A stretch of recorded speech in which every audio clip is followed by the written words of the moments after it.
Hello, my name is Keonia Rodgers, and I'm in Miss Thompson's LIBS 202 Honors Course 1230 to 145.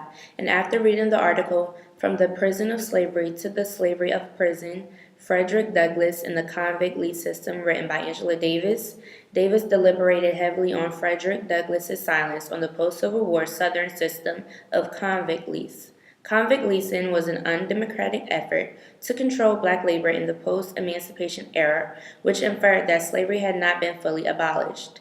Even though the 13th Amendment legally abolished slavery, blacks were still enslaved under Southern systems of justice. I learned that the Mississippi Black Codes were crimes only black people could be convicted for.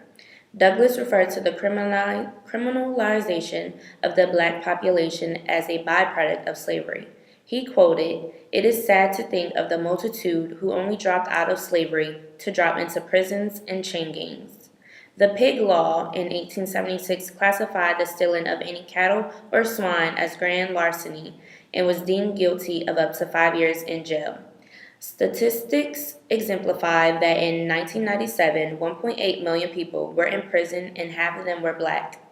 Also, that 1/3 of all young black males are incarcerated. I found two examples that stuck out to me as I read the article. And the first example described a white man posing to be black, and he created a heinous offense. He blackened his face, and after the deed was done, nothing but soap and water destroyed his identity of a black male, and an innocent black man was arrested due to the fact that white people felt that all blacks looked the same. Another example that shocked me was that a 19-year-old black female was guilty and in prison for larceny. She was whipped brutally by a white guard and was also stripped and beaten unmercifully in plain view of the other male convicts.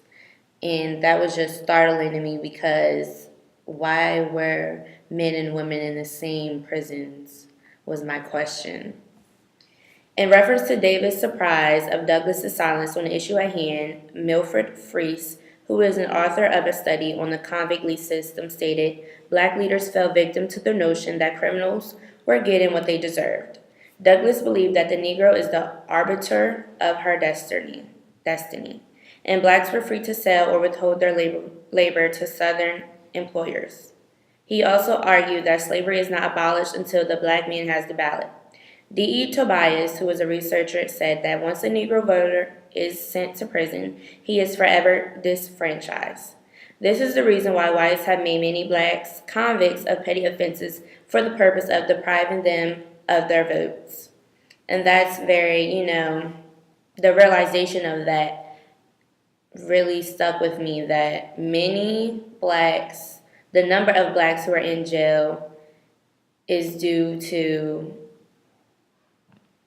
the votes of them not being used. A simile that also struck my attention was that if slavery produced criminals, then black people had to be acknowledged as criminals as well. That concludes my analysis from the article written by Angela Davis. Thank you.